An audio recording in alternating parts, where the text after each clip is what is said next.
If you want to be a battle mage, then Arc Lash Sorceress is absolutely the build for you. I mean, who wants to stand back and be a puny caster, leaving all that heavy lifting to the barbarians? No, you need to get in the enemy's face and then fry them, because what's better at frying enemies than lightning? I know, some people said fire, but those people are what we like to call objectively wrong. Luckily for you, Arc Lash is perfect at doing both of these things. It's a melee build, so you have to be in the face of enemies, and it's quite tanky with decent damage output, so there's plenty of frying to go around. In fact, I would say that Arc Lash is currently the best beginner-friendly build in Diablo 4, at least on the Sorceress class.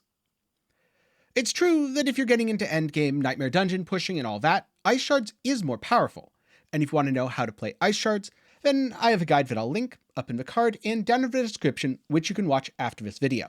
But Ice Shards is also very crowd control reliant and not super forgiving. There's a point in high-end content where you do have to play perfectly. That's just how high-end content works.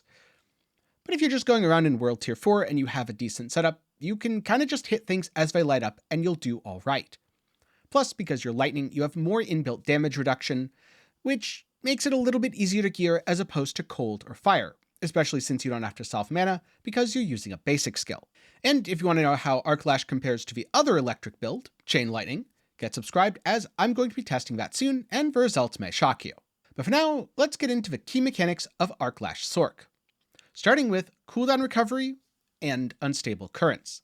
This is your big damage moment, your time to shine, and your ability to kill elite packs. When unstable currents is up, you're an unkillable god. Thor himself has come down and bless you. When it's down, you probably want to run away as the enemies are going to hurt and you can't fight back nearly as well. Okay, it's maybe not that bad except in high-end content, but you're definitely going to feel a lot weaker when it's down rather than up. So you want cooldown recovery rate to get as much uptime as possible. With Glinting Arc Lash, your cooldowns actually recover faster the more you hit stunned targets, therefore you want to stun enemies as frequently as possible. You also want to pick up Crackling Energy, those little blue balls on the floor because of overflowing energy.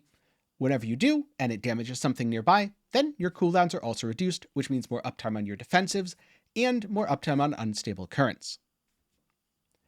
Speaking of stuns, you won't have this item from the get-go, but Raiment of the Infinite means whenever you teleport on top of an enemy, you stun them. This also refreshes a damage reduction, which is great to have, and teleport has a super short cooldown, especially if you put a few ranks into it, or if you teleport on top of enemies, something that you want to do to group them up with Raiment of the Infinite. But why just stun enemies when you can also freeze them? That's where Ice Nova comes in. Not only does it freeze enemies, preventing them from acting, and giving you lots of juicy damage versus chilled and damage versus frozen bonuses, it also inflicts Vulnerable, which is a massive damage scaler. Vulnerable increases the damage enemies take, therefore it's a multiplicative way to scale your damage. Last but not least, the other skill you want to get off cooldown and use liberally is Flame Shield. Flame Shield gives you Unstoppable, no more pesky crowd control, along with rendering you immune to all damage. That's right, you can't die when Flame Shield's up. This means if a bunch of enemies are about to become unstunned or unfrozen and want to smash your face in because you've been frying them, well, it's time to pop a Flame Shield and laugh at them, and then continue frying them until their health reaches 0. When you rotate through these things correctly, the build will feel great, and yes, there's a little trial and error, but like I mentioned at the start, especially if you're just in World Tier 4, it does feel pretty forgiving, especially compared to other builds on the Sorceress class. So to start off with, let's look at the skills. Arc Lash is one of your main damaging abilities, and it's the one that you'll be using most consistently. With Enhanced, whenever it crits, you strike twice, therefore dealing double damage, so you want to get as much crit as you can. And with Glinting Arc Lash, when you hit a stunned enemy, you reduce cooldowns by 0.15 seconds, which doesn't sound like a lot, but when you're attacking several times a second and hitting twice per attack, it definitely does add up. At this point, you also want to take 1 point in Firebolt, just to get the enchantment effect, which will come in a little bit later. Now, I happen to have 4 ranks of Fireball on my gloves, which is pretty handy. If you didn't have that on your gloves, which isn't really best in slot anyway, so you probably shouldn't, grab 1 point in Fireball here just to have the optional enchant, which I'll get into a little bit later. You also want 1 point in Charged Bolts. When Unstable Currents is active, it automatically fires off all of your other shock skills, including Charged Bolts. If you have an enhancement effect, like Destructive Charged Bolts, then you're going to be able to get that effect whenever Unstable Currents is up. Reducing enemy damage dealt by 20% is really impactful and absolutely critical to surviving, especially if you're good at standing in bad things. Now, moving on to the defensive skills, this whole section should probably be filled out on every build, because these skills are way too good. Flame Shield, all the way up to Shimmering Flame Shield. You definitely want this. Healing up is pretty important, especially if you make a mistake, get knocked to half. You aren't killed instantly, but you wouldn't survive if you didn't go immune. Like I mentioned before, full immunity is great. You could actually put a few ranks here into Teleport. I have those extra points into Precision Magic for the lucky hit chance, but Teleport, extra ranks, lower cooldown, pretty darn good, and you want high uptime on Shimmering Teleport. It should be noted if you're teleporting aggressively directly on top of enemies, the cooldown is reduced by up to 3 seconds, so it's already a 4-second cooldown. It stuns enemies for about half that time. If Frost Nova's up, you actually stun them for the entire time, and you can kind of loop Teleport, Frost Nova, Teleport to keep enemies crowd controlled for quite a while. Then, Ice Armor. Personally, I quite like it, although this part of a build does feel optional, especially as you get into higher tier content. Barrier is less and less effective, doubly so since this is only 1,613 damage, though it does proc anything that's active while you have a barrier, such as Lucky Hit while barrier, or damage while barrier, or damage to vulnerable enemies while barrier, so it's still not bad to have for a single point if you have room on your bar. And then, of course, 5 ranks in Frost Nova because you want to get that cooldown as low as possible. You could also go non-unique boots. That would get you an additional few ranks. You could have defensive skills on Amulet, something that I'd actually like, but haven't had much luck with. That would reduce the cooldown of both Teleport and Frost Nova and get them both pretty darn low. Then, 1 point in Elemental Attunement.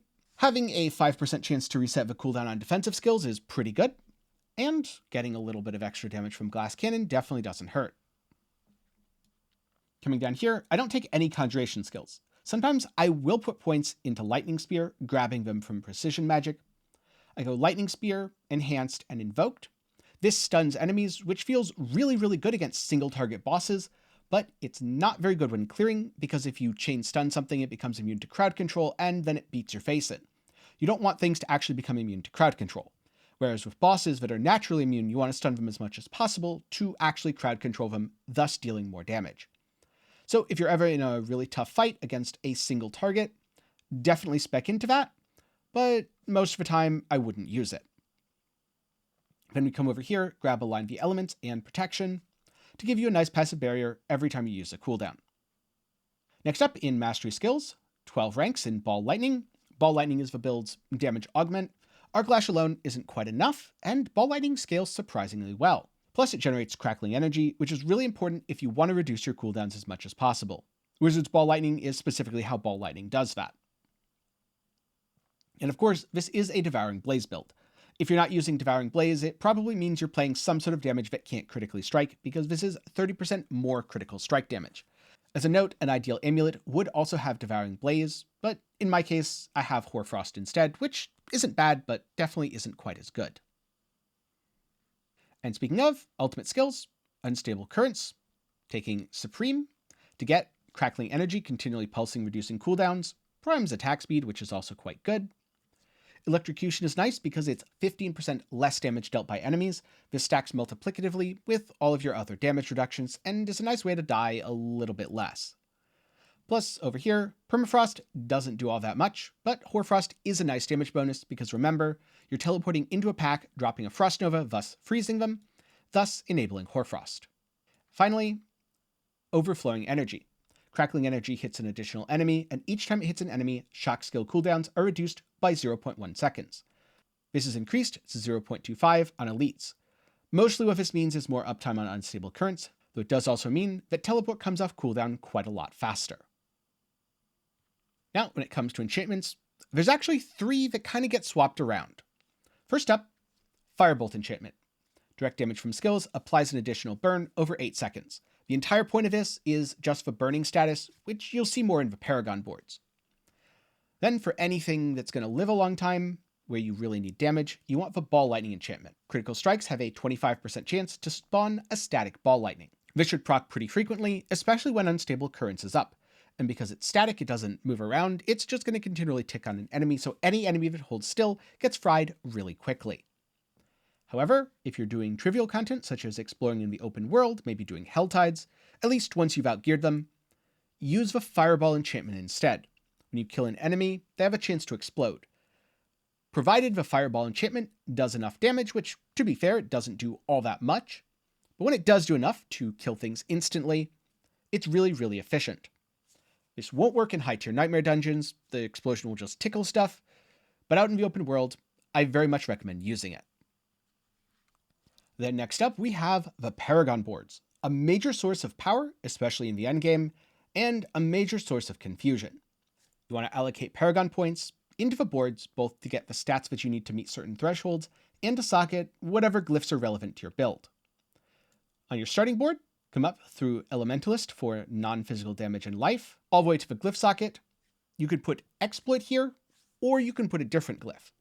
The reason for Exploit in this case is with only 50% vulnerable uptime, it just felt a little better to put other glyphs in the higher dexterity sockets, though I'm still playing around with this, and honestly I might swap this with something else, as some of them are equally conditional. But in general, you want enemies to be vulnerable, and getting vulnerable damage is good. From there, continue up through Elemental Balance, and exit at the top. Next, you attach the Burning Instinct board. This board is great because it has a ton of dex and pretty efficient pathing.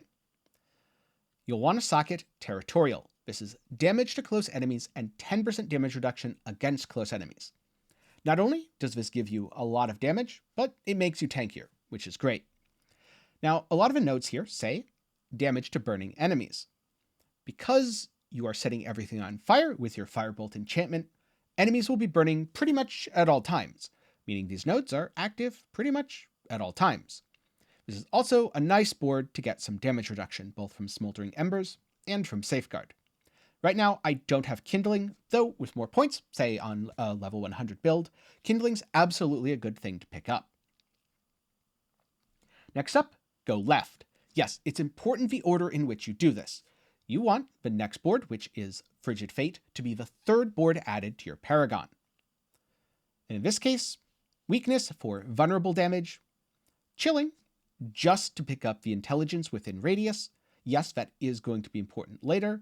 And in this case, the Tactician glyph is socketed. Tactician amplifies the bonuses to rare nodes within range. Also, you deal increased damage after using a defensive skill, which is pretty much all the time. You need 25 dex in radius. So, number 1, come over to Chilling just to get the 2 7 dex nodes. You want weakness for the vulnerable damage bonus, and you path through the dex wherever possible. Then, come up to Oppressive for another 20% vulnerable damage and some damage reduction from vulnerable enemies. Now, number 4, add the Static Surge board. This build doesn't use mana, so there's no need to take the actual legendary node. However, it's another board that has pretty strong access to dex. Right now, I have 39 allocated for my control glyph, though I could pick up another 5, maybe next level. In terms of the actual nodes on the board, Electro doesn't do very much because resistances aren't very good. However, Incapacitate damage to stunned enemies really isn't bad, and you should have enough dexterity to keep it active, at least assuming you're around level 90.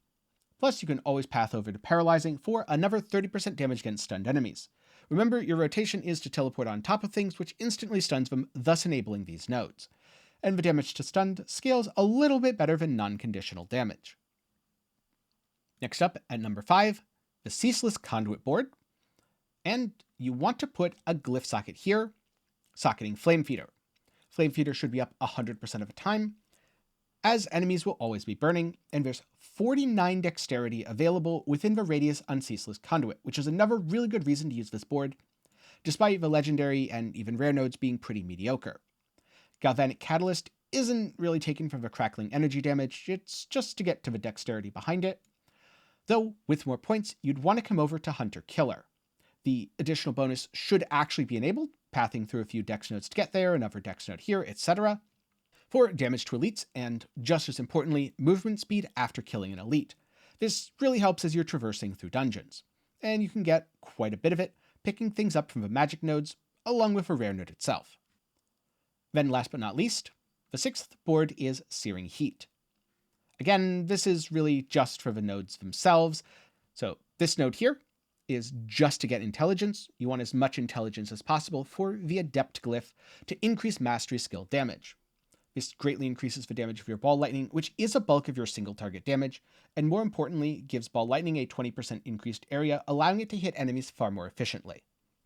Now, right now, at my current level, I have 45 intelligence within radius. As I leveled up, I could pick up another 15 here for a grand total of 60, giving this an absolutely massive bonus. And then along the way, I could path up to combustion for some critical strike damage. A total of about 30%, which would be a significant DPS gain and something I'm going to look into. Apparently, the game decided that I was taking too long to record my video and to talk about skills without actually, quote-unquote, doing anything. So I've been kicked. Gotta love it. So, as I was saying before I was rudely interrupted by the servers, those are my boards. I've spent quite a bit of time optimizing this. I also talked with Northwar. This is what I've come up with so far. Admittedly, it's not level 100. If you want a level 100 version, I'll have it down in the description, a D4 planner link from Maxroll. Also, if you want to play around with Paragon Boards for yourself, it gets very pricey, so I highly suggest using Maxroll's D4 planner. Alright, last but not least, gear. As a quick disclaimer, I've spent most of my time playing Ice Shards, so my Arc Lash gear isn't quite optimal. Though I will point out places where it could be better and what stats to actually look for. Starting off, the helmet. This is actually almost perfect. Cooldown reduction, the roll could be higher, but you want all of these stats, and the imprint, gain armor, is a really great one. Armor is the most effective defense, short of just being full-on immune to damage. So, great helmet, and I'm really happy to have it. For chest piece, Raiment of the Infinite. There's no real alternative to this. Being able to teleport in and stun enemies is absolutely amazing. However, if you don't have Raiment of the Infinite, I suggest going for a defensive chest. Things like take reduced damage from burning, take reduced damage generally, an armor roll, maybe a life roll if you can't get damage reductions, damage reduction from close enemies or far enemies. Any of those stats on your chest piece will absolutely help to keep you alive until you can get Raiment. On gloves, I've got ranks to Fireball, crit strike chance, charged bolts, and crit strike damage. The only thing here that's not very good is the ranks to Fireball. That should actually be attack speed. Attack speed would be a huge boost to my damage. But the charged bolts does actually help quite a bit. And the critical strike chance and lightning crit strike damage are very important. For the imprint, I've got lucky hit chances increased while I have barrier. Since lucky hit is what spawns ball lightning, and ball lightning is a lot of your single target damage, you definitely want this somewhere. It could also be on your boots if you use a rare. For pants, Runic Leggings of Might. Damage reduction while injured, which realistically should be just generic damage reduction. Intelligence is okay for damage, but should probably be damage reduction or armor. Ranks to ball lightning is really good, that's a huge single target boost, and damage reduction from enemies that are burning is also really good. Event imprinted basic skills grant 20% damage reduction for 2 seconds. That could be longer, but you're constantly attacking with Arc Lash, so it doesn't really need to be the best roll. For shoes, I've been using Esu's Heirloom, although I do have a pair of shoes that I swap to quite often, which instead has movement speed, level of teleport, level of Frost Nova, and unfortunately mana cost efficiency because I was using them on Ice Shards. That said, I do think rare boots do ultimately beat out Esu's Heirloom. The crit chance here, while quite nice, and the extra move speed, while very nice, doesn't actually feel mandatory, especially as you get into higher and higher Nightmare tier dungeons. The problem becomes surviving, and the defensive stats would absolutely matter there. From a damage perspective, or if you're not pushing Nightmare tier dungeons, use Esu's Heirloom. Helps you go fast and adds a lot of damage. The other advantage of rare shoes, you can get another imprint here. In fact, you can get the Fortune imprint, and then you get your lucky hit chance from your shoes. You get to put a damage aspect on your gloves, which would be about 20% more damage. Something that's actually quite impactful. In terms of what, just off the top of my head, I'd guess something like Edge Masters. Then there's a wand. This wand is not actually very good. Does a lot of damage. Basic skill damage is nice. Damage to close is fine. Damage to slow doesn't really help. That really should be vulnerable damage. Intelligence is okay. Realistically, this should be lightning crit damage, vulnerable damage, basic skill damage. But beggars can't be choosers, and 813 item power is way better than something like a 795 with the exact correct substats. The offhand, on the other hand, pretty good. Cooldown reduction, really important for this build. Lucky hit chance, also very important. Basic attack speed, good. Lucky hit, 5% chance to heal. I was skeptical of this going in. I didn't think it would really make a difference, but I've come to quite like it. Though instead this could be another damage stat, and the lucky hit could be on gloves. Some way to heal is actually surprisingly nice. Imprinted with crit strikes with core skills, increase attack speed by 23%. Remember, when unstable currents procs, core skills go off, which crit. thus giving you the attack speed bonus. For rings, lightning crit strike damage, crit chance, vulnerable damage. Those are the best stats. If you can't get that, lucky hit or lucky hit while barrier.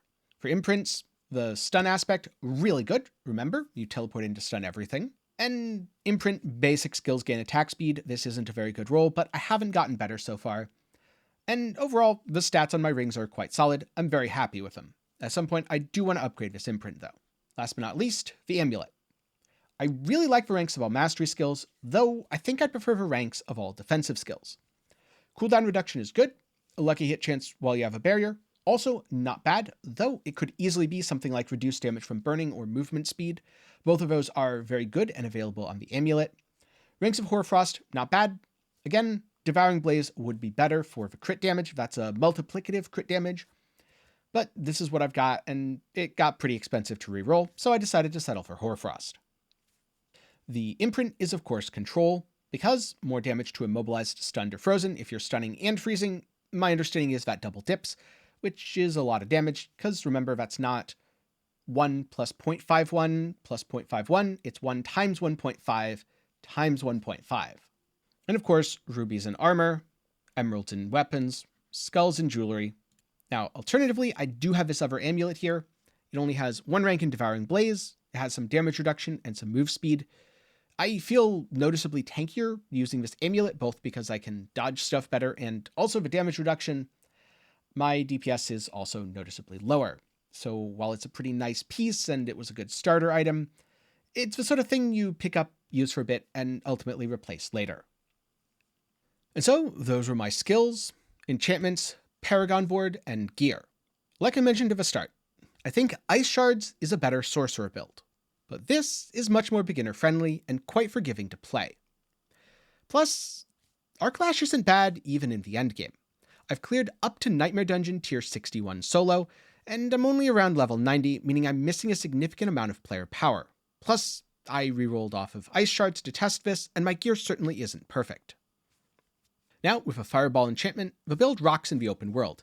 Helltides, super easy. Bosses, never heard of them. Do be sure to take the stun passive. And swap back to Ball Lightning, of course. When it comes to PvP, okay, I really don't recommend Arc Lash for PvP. It's very awkward to be melee when you're not a barb. You probably can't kill a barb, and a lot of other classes like rogues just kinda kite you, because you don't get to hit them and they run away a lot. That said, PvP in D4 is kind of a meme anyway, so it is what it is. Arc Lash is a melee build, but it's absolutely tanky enough to be in melee range. Watch out for things like Cold Enchanted, and use either Teleport or Flame Shield to break the crowd control as appropriate. If there's a tough pack coming up, wait for your cooldowns, especially both Ice Nova and Unstable Current, and remember to swap to Ball Lightning for serious content and Fireball for trivial content. But overall, you don't need to worry about mana. You got a lot of inbuilt defenses from playing Lightning, and most of your power comes from just left-clicking stuff and hitting the glowy buttons. So overall, I can absolutely recommend Arc Lash for any beginner who thinks Sorcerer is a fun playstyle. And like I said, even if it's not great at the absolute upper echelons of gameplay, in the Nightmare tier dungeons, 60, 70, 80, 90, it's more than enough to get you to level 100, and more than enough to farm you all the gear and gold you need to reroll into Ice Shards later, or whatever other build you happen to desire. Now with that said, if you want to know more about the build, maybe some other gear recommendations, a step-by-step walkthrough of a Paragon board progression, gear progression, content-specific stuff, you name it, there are 2 extremely detailed guides written by Northwar over at Maxwell GG for Arc Lash Endgame and Arc Lash Leveling. I'll link both down in the description below. With that said, I'm curious, what do you value in a build in Diablo 4? Do you want something that absolutely wrecks people in PvP? Do you want something that doesn't require you to hit a million buttons a second, or maybe doesn't require super precise timing? Or you want to just run fast, you want AoE damage. Maybe you don't care about any of that and just want to push Nightmare Dungeons, and you just want to push Nightmare Dungeons to make big number go bigger. Be sure to let me know down below. And of course, before I go, a special thanks to my patrons and channel members for the continued support.